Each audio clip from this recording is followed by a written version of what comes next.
Alhamdulillah masih diberi nikmat sehat, sempat dan juga selamat. Diawali dari perjalanan tentunya dari pagi, perencanaan dari kemarin dan seterusnya. Karena kalau saya lihat ini semua seragam, entah seragamnya dari mana ini. Yang jelas dari percetakan. Kalau bayarnya saya nggak akan tanya. Alhamdulillah, ya, alhamdulillah. Maka dari itu kita mari selalu bersyukurlah. Yang penting kita diberi nikmat sehat, sempat, selamat. Mungkin kalau nggak sehat kita nggak jadi pendamping desa ya nggak bisa kumpul di sini, nggak bisa beli kaos. Alhamdulillah. Dan sekaligus pada kesempatan pagi hari ini mungkin saya juga ingin bersilaturahmi baik dengan TA maupun dengan para pendamping desa se-Kabupaten Cilacap 21 kecamatan. Tentunya dengan silaturahmi insya Allah bisa menambah rezeki, mempererat tali persaudaraan dan juga bisa memperpanjang umur, menyehatkan badan kita. Amin. Dan ini sudah hadir semua, apa masih ada yang di perjalanan? Masih kayaknya. Ya kita maklumi. Tentunya pada kesempatan yang baik ini saya pertama mengucapkan selamat Hari Bakti Pendamping Desa. Ini juga saya dengan Pak Agus baru tahu kalau ternyata 7 Oktober ini sebagai Hari Bakti Pendamping Desa. Ya. Saya baru tahu. Kalau jenengan ya sudah tahu, sudah punya kaos. Ya, kemarin memang ada kebetulan salah satu TA yang pas Belitung mungkin saya sempat ketemu dengan saya dan saya menanyakan seperti biasa. Mungkin sebelum saya menjadi kepala Dispermades, saya di kecamatan kalau ketemu dengan teman-teman pendamping desa ya mesti saya tanyakan progres gitu. Ini progresnya sudah sampai di mana? Nah, terus menjawab dan sempat bilang, oh iya besok juga kumpul pendamping desa dalam acara apa ini Hari Bakti yang rencananya di 2 tempat kalau nggak salah, di Dispermades dan di wilayah barat. Lah kok dijadikan satu aja di aula sini gitu, biar bisa silaturahmi. Tadi niat saya kan silaturahmi, biar yang Musalumu yang kenal dengan Dai Luhur, yang Wana Maksa mungkin kenal dengan Binangun, Roya dan lain-lainnya. Jadi kita bisa tukar kamruh terkait dengan tugas-tugas kita. Nah, untuk itu saya ucapkan selamat. Dan ternyata tidak hanya kita Pak Agus yang baru tahu, teman-teman yang diundang ini yang merayakan juga.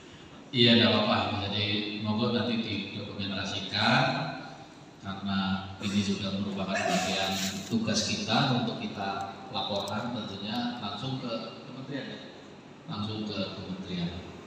didokumentasikan yang jelas. Saya ucapkan selamat.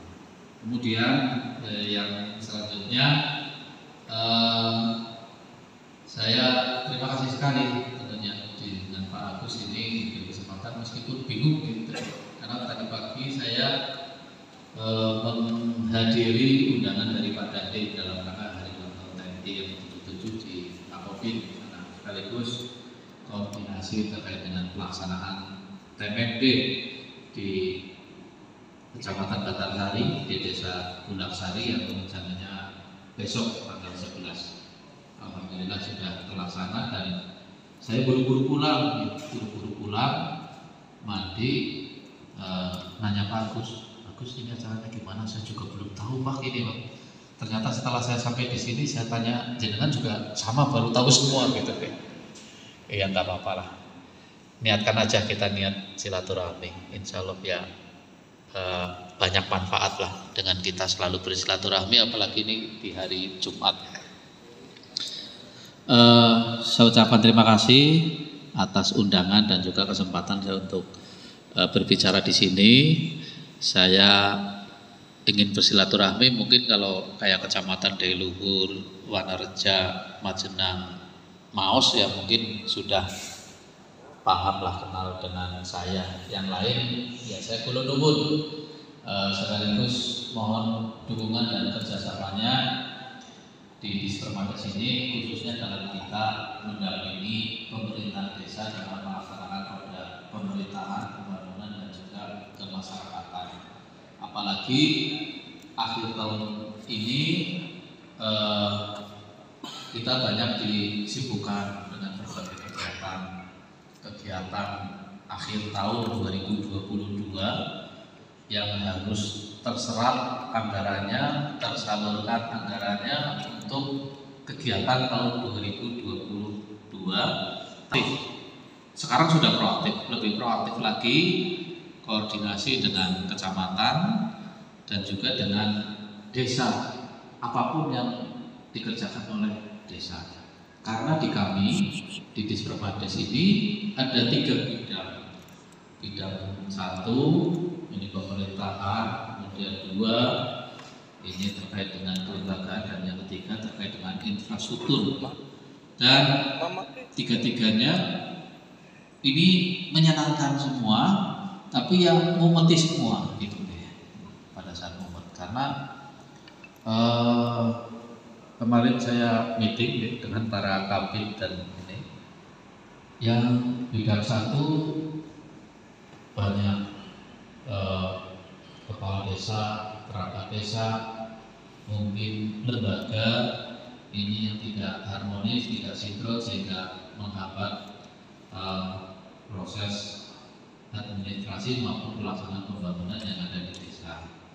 Nah, juga banyak yang berimbas ke permasalahan hukum. Jadi kadang tidak kompaknya secara internal dengan perangkat maupun lembaga ini memudahkan untuk lapor ke APH maupun ke sana kemari. Padahal di kita masih ada kecamatan, ada Pak Camat, dan juga ada Dispermades selaku pembina untuk bisa kita lakukan pembinaan. Kalau memang tidak bisa nanti atau mungkin menimbulkan kerugian negara maupun desa, kita masih ada inspektorat. Nah, nanti kalau memang sudah tidak bisa, perlu kita ke APH. Jadi jenjangnya demikian. Tapi biasanya ini langsung ke APH. Jadi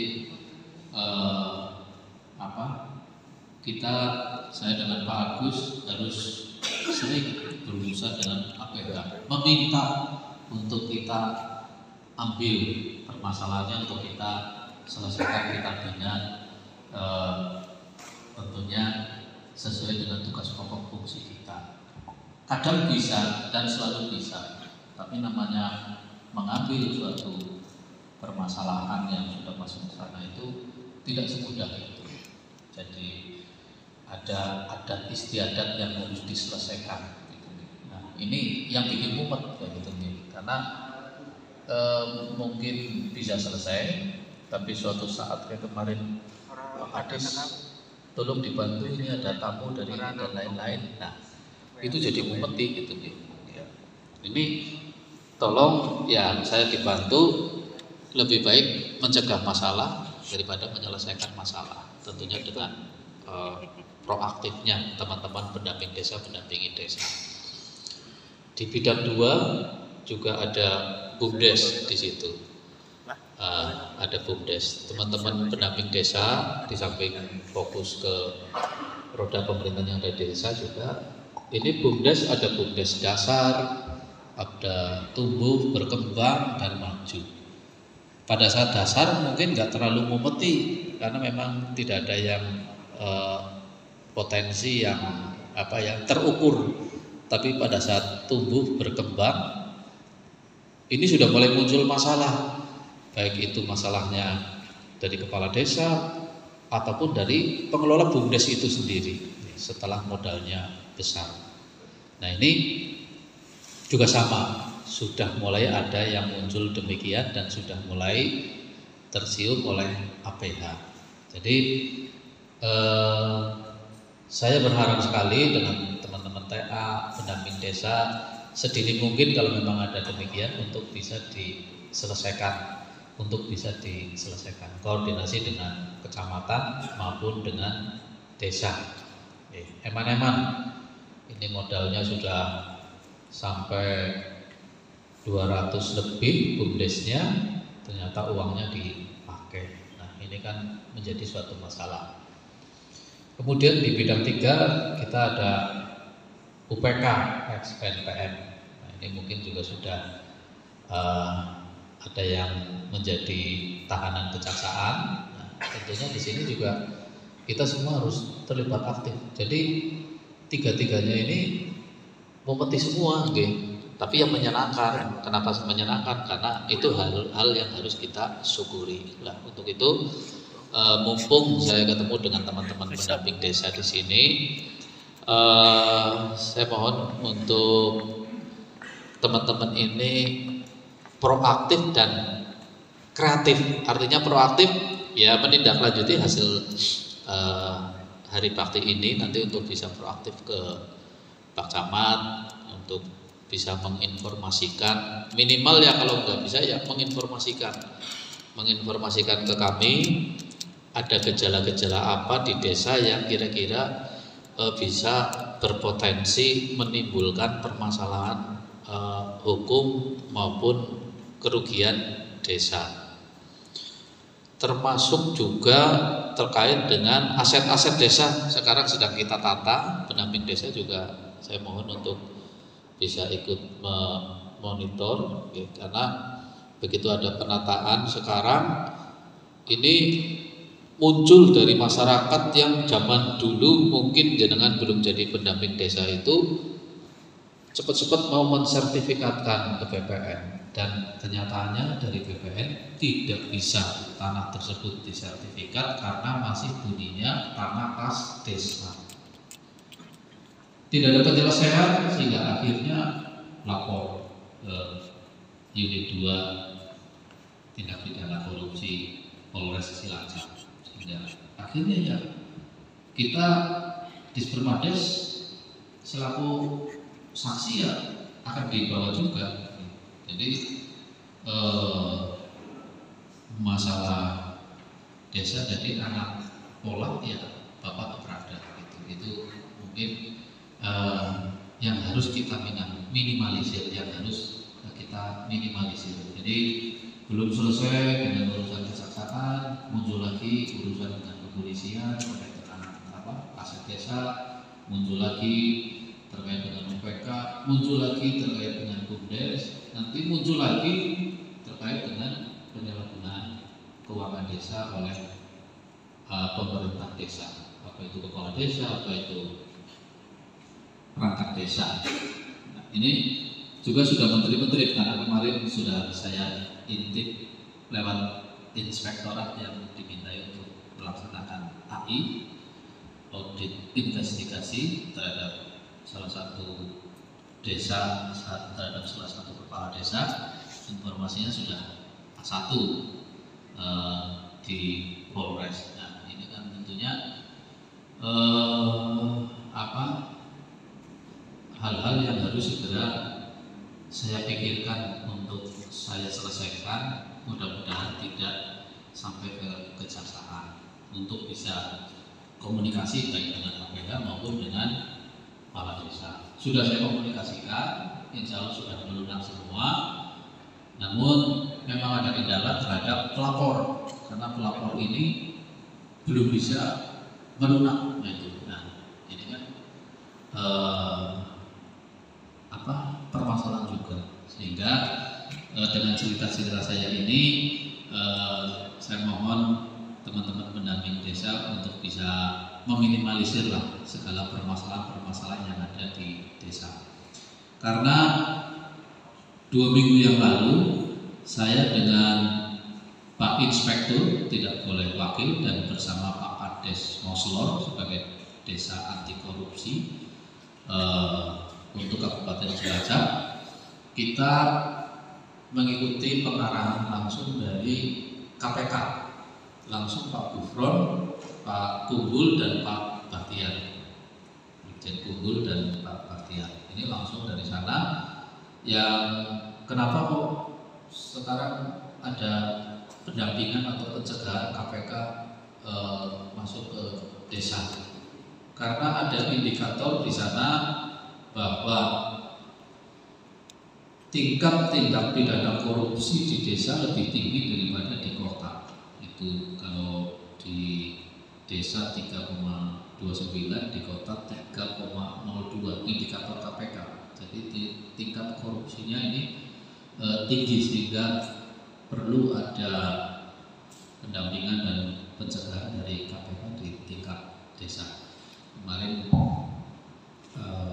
2 minggu yang lalu saya dengan Pak Inspektur dan dengan Pak Kades Moslor hari Senin.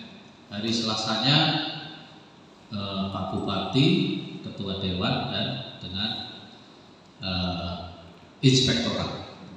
Jadi ini informasi yang bisa saya sampaikan untuk bisa bersama-sama kita mendampingi desa, selaku pendamping desa secara menyeluruh, secara menyeluruh. Di samping mungkin tugas kita sekarang ini menyisir, masih ada desa yang belum musrem, tapi sudah semua, sudah semua.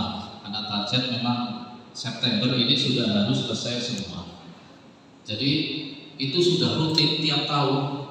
Mungkin dulu lah waktu saya jadi camat kan musrem musrem Bangkes itu kan Juli sampai September.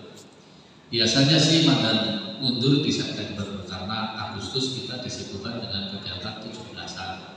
Tapi kan sesibuk-sibuknya ya kita pasti punya konsep. Namanya kerja kan kita punya catatan, punya larikan gitu. Jadi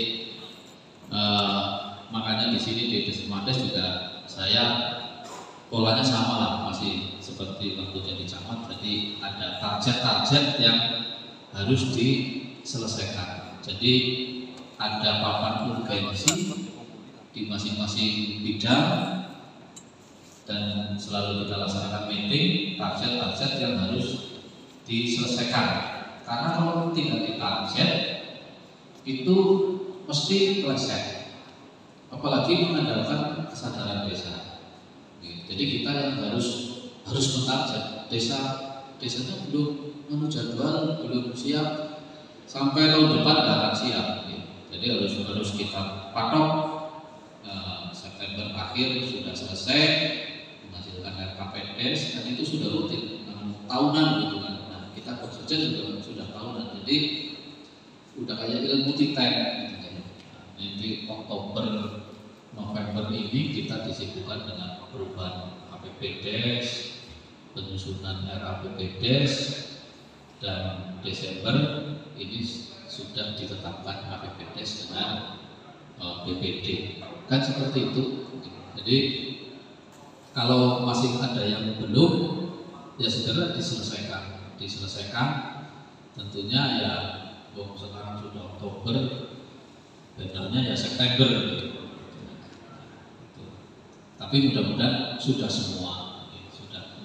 Jadi kita punya catatan di buku, karena saya sampai dengan sekarang juga masih terus mencatat. Artinya bulan Oktober ini apa yang harus saya kerjakan, ini untuk bidang 1, bidang 2, bidang 3 dan lain-lain, dan kapan harus selesai. Nanti terus kita ingatkan lewat WA group dan lain-lain. Jadi saya mohon juga pendamping desa demikian, ada komunikasi dengan kasih pemerintahan, kasih PM di kecamatan. Dan mungkin bagi kecamatan yang pernah saya lalui, ya seperti itu yang saya lakukan. Jadi mulai dari tata ruang, biasanya saya melakukan jadi satu, itu ya kayak ya. Nggak tahu sekarang udah berubah apa enggak gitu. Di Majenang pun saya juga demikian, nggak tahu masih ya. Tidak aja yang paling penyusunan PPDS, tapi alhamdulillah Desember ini bisa diselesaikan semua, gitu, bisa diselesaikan semua dalam waktu 3 bulan. Karena saya tidak Majenang September, Oktober. Tentunya ya dengan berbagai seni dan koordinasi yang matang di semua dan juga sekarang kita sedang 2023. Di samping kita menyelesaikan kegiatan 2022, menyerap anggaran 2022, menyusun perubahan 2022, juga merencanakan 2023.